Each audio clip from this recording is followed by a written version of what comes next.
అస్సలాము అలైకుం వరహ్మతుల్లాహి వబరకాతుహ్. అల్హమ్దులిల్లాహి వహ్దహ్ వస్సలాతు వస్సలాము అలా మన్ లా నబియ్య బఅద అమ్మా బఅద్.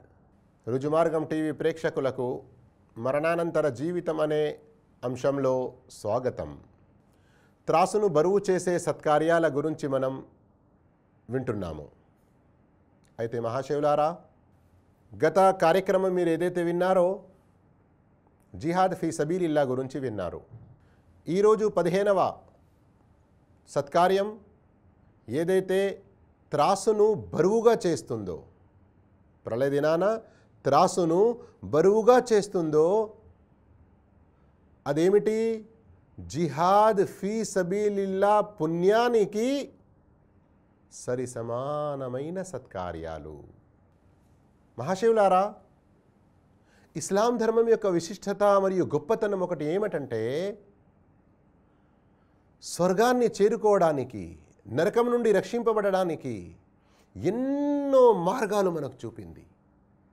అందులో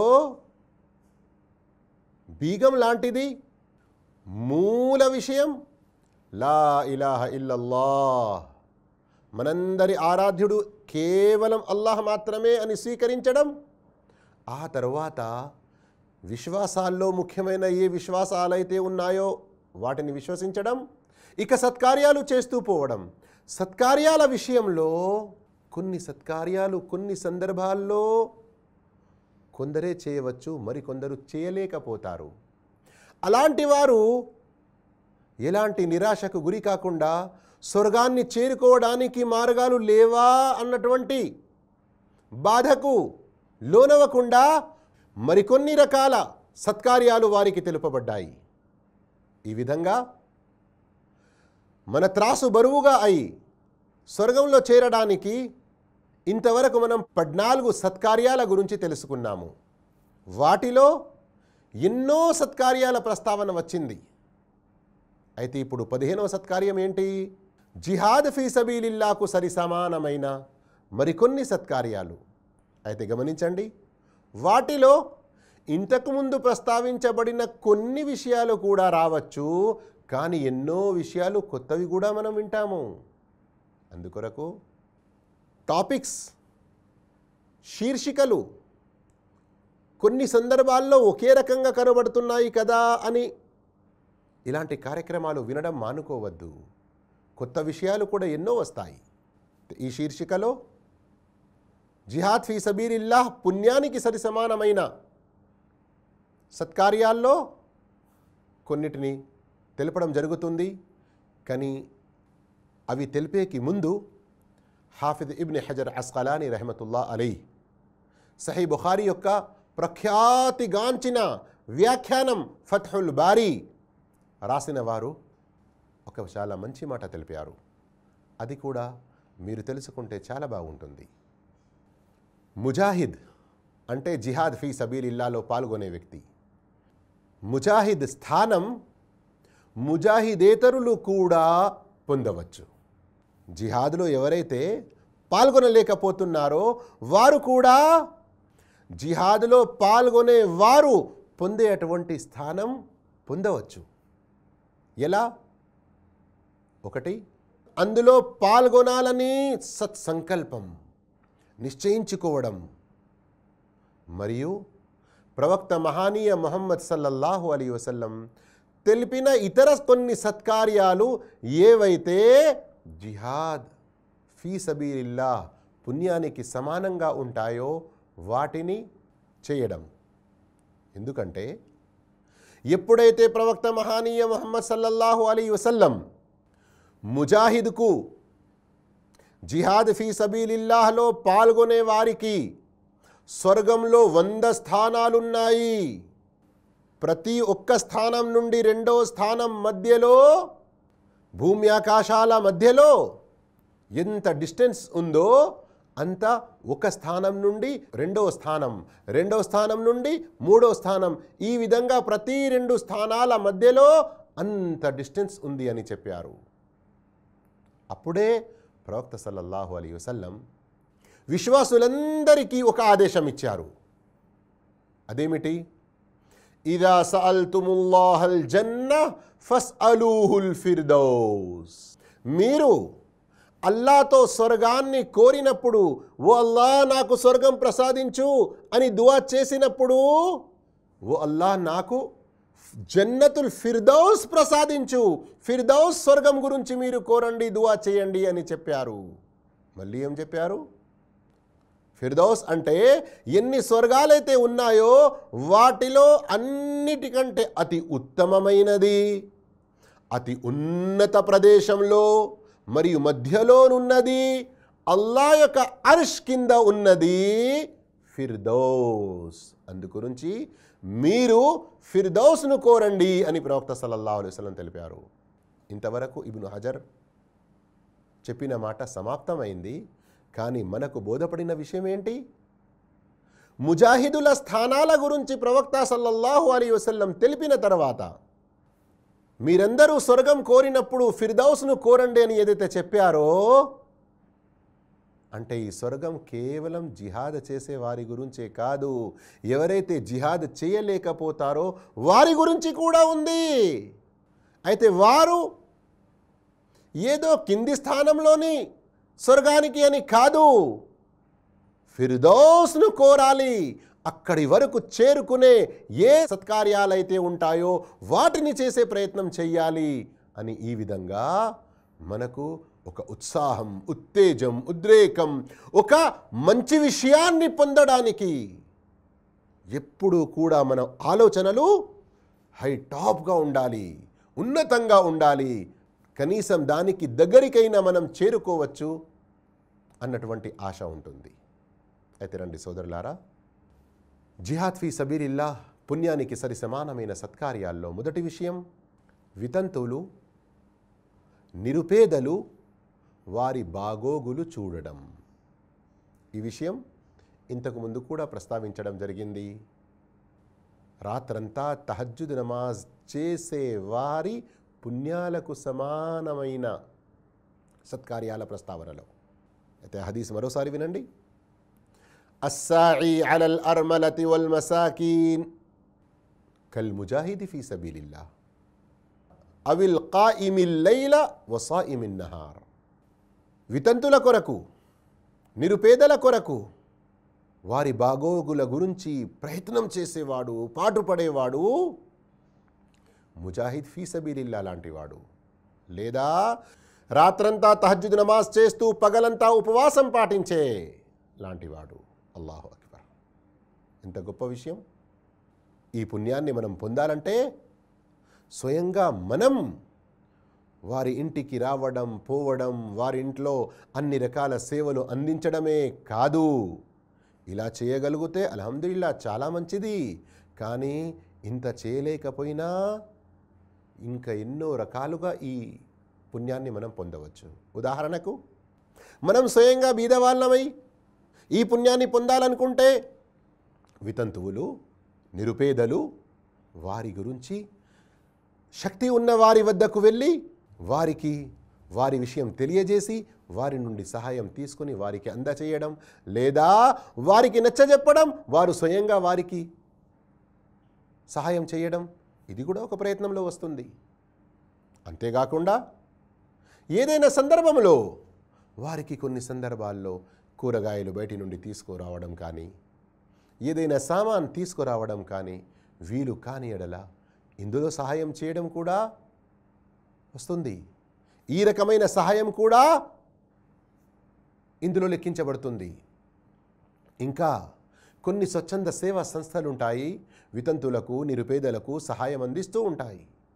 అయితే అలాంటి స్వచ్ఛంద సేవా సంస్థ వారి వద్దకు వెళ్ళి వీరి గురించి తెలియజేయడం మరియు వీరి యొక్క ఫైల్ వారి వరకు అందచేయడం, ఈ విధంగా ఈ పుణ్యాన్ని పొందాలనుకుంటే ఎన్నో మార్గాలు మనం ఆలోచించి అవలంబించవచ్చు. జిహాద్ ఫీ సబీలిల్లా పుణ్యానికి సరిసమానమయ్యే రెండవ సత్కార్యం జిల్హిజ్జా తొలి దశలో అధికంగా పుణ్యాలు చేస్తూ ఉండడం. దీని గురించి ఒక రెండు హదీసులు చాలా శ్రద్ధగా వినండి. ప్రవక్త మహానీయ ముహమ్మద్ సల్లల్లాహు అలైహి వసల్లం తెలియజేశారు, మా మిన్ అయ్యామిన్ అల్ అమలు స్సాలిహు ఫీహా అహబ్బు ఇలల్లాహి మిన్ హాదిహిల్ అయ్యాం యానీ అల్ అయ్యాముల్ అష్ర్. قالوا يا رسول الله ولا الجهاد في سبيل الله قال ولا الجهاد في سبيل الله إلا رجل خرج بنفسه وماله فلم يرجع من ذلك شيء. ఏంటి భావం ఈ హదీతుకు? అల్లాహ్ వద్ద ఈ రోజుల్లో చేసే సత్కార్యాల కంటే ప్రీతికరమైన సత్కార్యాలు మరే రోజుల్లో చేసే సత్కార్యాలు కావు. అతి ప్రీతికరమైనవి, అహబ్బు ఇలల్లాహ్, ఎక్కువ ప్రియమైనవి. ఇతర రోజుల్లో చేసే సత్కార్యాలు కూడా అల్లాహ్కు ఇష్టం, కానీ అతి ఎక్కువగా ఇష్టమైనవి, ప్రియమైనవి ఈ రోజుల్లో, అంటే అరబీ మాసంలోని 12వ మాసం జిల్హిజ్జా మాసం యొక్క తొలి దశలోని. అయితే సహచరులు, ప్రవక్త జిహాద్ ఫీ సబీలిల్లాహ్ కూడా అంత పుణ్యం లేదా అని అడిగారు. ప్రవక్త ఏం సమాధానం చెప్పారు? ప్రవక్త సల్లల్లాహు అలైహి వసల్లం తెలిపారు, జిహాద్ ఫీ సబీలిల్లాహ్కు కూడా అంత పుణ్యం లేదు ఎంత పుణ్యమైతే ఈ రోజుల్లో చేసే సత్కార్యాలకుందో. కానీ ఏ ముజాహిద్ ఫీ సబీలిల్లాహ్ అయితే తన ప్రాణం ధనం రెండిటితో సహా జిహాద్లోకి వెళ్తాడో, మరి తిరిగి ఏ ఒక్క వస్తువుతో కూడా రాడో, అతని విషయం వేరు. అంటే అతనికి పుణ్యం ఇంకా ఎక్కువగా లభిస్తుంది. చెప్పే విషయం ఏంటంటే, ఈ తొలి దశలో మనం ఏ నమాజులైతే చేస్తామో, ఏ ఉపవాసాలైతే పాటిస్తామో, ఏ విక్ర్ చేస్తామో, తల్లిదండ్రుల సేవలో ఏ పాటు పడతామో, ఈ విధంగా మహాశివులారా ఏ సత్కార్యాలు చేస్తామో వాటన్నిటి పుణ్యం జిహాద్ ఫీ సబీలిల్లాహ్ కంటే ఉత్తమవుతుంది. మరియు ఎంత ఉత్తమంగా అవుతుందో అంతే మన త్రాసులో ఎక్కువ బరువుగా ఉంటుంది ఇన్షా అల్లాహ్. రెండవ హదీస్, మా మిన్ అమలిన్ అజ్కా ఇందల్లాహి వలా అఅ్జమ అజ్రా మిన్ ఖైరిన్ యఅమలుహు ఫీ అష్రిల్ అద్హా قيل ولا الجهاد في سبيل الله قال ولا الجهاد في سبيل الله ولا الجهاد في سبيل الله عز وجل إلا رجل خرج بنفسه وماله فلم يرجع من ذلك بشيء. అల్లాహ్ వద్ద జిల్హిజ్జా తొలి దశలో చేసే మేలు కంటే అత్యంత పవిత్రమైనది, గొప్ప ప్రతిఫలానికి అర్హత గలది ఇక వేరే ఏ రోజుల్లో చేసే సత్కార్యం లేదు. జిహాద్ ఫీ సబీలిల్లాహ్ కూడా లేదా ప్రవక్త అని వారు అడిగినప్పుడు, జిహాద్ ఫీ సబీలిల్లాహ్ కూడా లేదు, కానీ ఏ వ్యక్తి అయితే తన ధనము మరియు ప్రాణముతో వెళ్తాడో, తిరిగి ఆ రెండిట్లో ఏ దానిని కూడా తీసుకురాడో, అలాంటి వ్యక్తి విషయం వేరు. అయితే ఈ విధంగా ఈ రెండు హదీసులను కలిపి మనకు 3 విషయాలు తెలుస్తున్నాయి. ఏమిటంటే, జిల్హిజ్జా తొలి దశలో చేసే సత్కార్యాలు అల్లాహ్కు అత్యంత ప్రియమైనవి, అవి ఎక్కువ పవిత్ర గలవి, మరియు పుణ్యం రీత్యా కూడా అఅ్జము అజ్రా, అజ్రున్ అజీమ్ అని మనం విన్నాము కదా, అలాగే అజ్రే అజీమ్ యొక్క అర్హత కలిగించే అటువంటిది. అందుకు మహాశివులారా, జిల్హిజ్జా తొలి దశ వస్తుంది అంటే అన్ని రకాల సత్కార్యాల్లో మనం ముందుకు వెళ్ళాలి. మహాశివులారా, జిహాద్ ఫీ సబీలిల్లాహ్ పుణ్యానికి సమానమైన సత్కార్యాల్లో 3వది నమాజ్ తొలి సమయంలో చేయుట, దాని సమయం నుండి ఆలస్యం చెయ్యకపోవుట. హజరత్ అబ్దుల్లా బిన్ మస్ఊద్ రదియల్లాహు తఆలా అన్హు లేఖించారు, నేను ప్రవక్త సల్లల్లాహు అలైహి వసల్లంతో ప్రశ్నించాను, అల్లాహ్కు చాలా ప్రీతికరమైన ఆచరణ ఏది అని. ప్రవక్త చెప్పారు, అస్సలాతు అలా వక్తిహా, నమాజ్ దాని సమయంలో చేయుట అని. మరియు సునన్ అబీ దావూద్లో ఉంది, నమాజ్ దాని తొలి సమయంలో చేయుట అని. అబ్దుల్లా రదియల్లాహు అన్హు అంటున్నారు, మళ్ళీ నేను అడిగాను, ఆ తర్వాత ఏది ప్రవక్త అని. ప్రవక్త సల్లల్లాహు అలైహి వసల్లం చెప్పారు, తల్లిదండ్రులతో ఉత్తమంగా మెలగడం, వారి సేవలో ఉండడం, వారితో సద్వర్తనతో మెలగడం, ఆ తర్వాత ఏది ప్రవక్త అని మళ్ళీ నేను అడిగాను. అప్పుడు ప్రవక్త చెప్పారు, జిహాద్ ఫీ సబీలిల్లా. సహీ బుఖారీ హదీత్ నంబర్ 527, సహీ ముస్లిం హదీత్ నంబర్ 85. ఈ హదీత్ ద్వారా ఎన్నో విషయాలు బోధపడతాయి.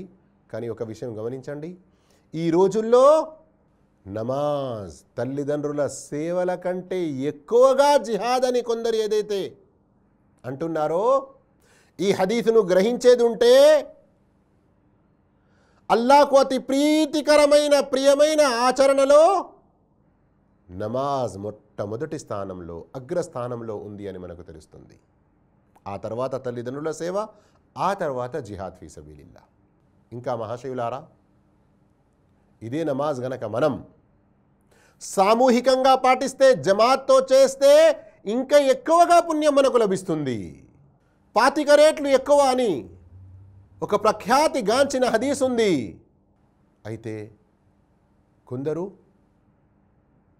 చాలా తప్పుడు భావంలో పడి ఉన్నారు. కొందరితో కొన్ని సందర్భాల్లో చెప్పడం జరిగింది, వచ్చేసేయండి, మీరు నమాజ్ చేస్తున్నారు కానీ మీ ఇంట్లో చేసుకుంటున్నారు, దానికి బదులుగా మస్జిద్లో చేద్దాము అంటే ఎంతో ఈజీగా 25 రెట్లు ఎక్కువనే కదా, 25 రెట్లు మాత్రమే ఎక్కువ కదా. అల్లాహు అక్బర్, అస్తగ్ఫిరుల్లా.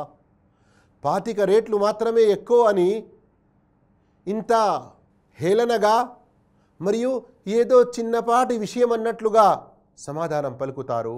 కానీ ఆ 25 రెట్ల పుణ్యం లభించాలంటే కనీసం మనం ఇంటి వద్ద 25 సార్లు ఆ నమాజును చేసే ప్రయత్నం చేస్తామా? అలా చేయడం ధర్మం అని నేను చెప్పడం కాదు. విషయం ఏంటంటే, ఆ 25 రెట్లు ఎక్కువ ఏదైతే లభిస్తుందో దాన్ని పొందడం కూడా మనం ఎందుకు వెనుకాడుతున్నాము?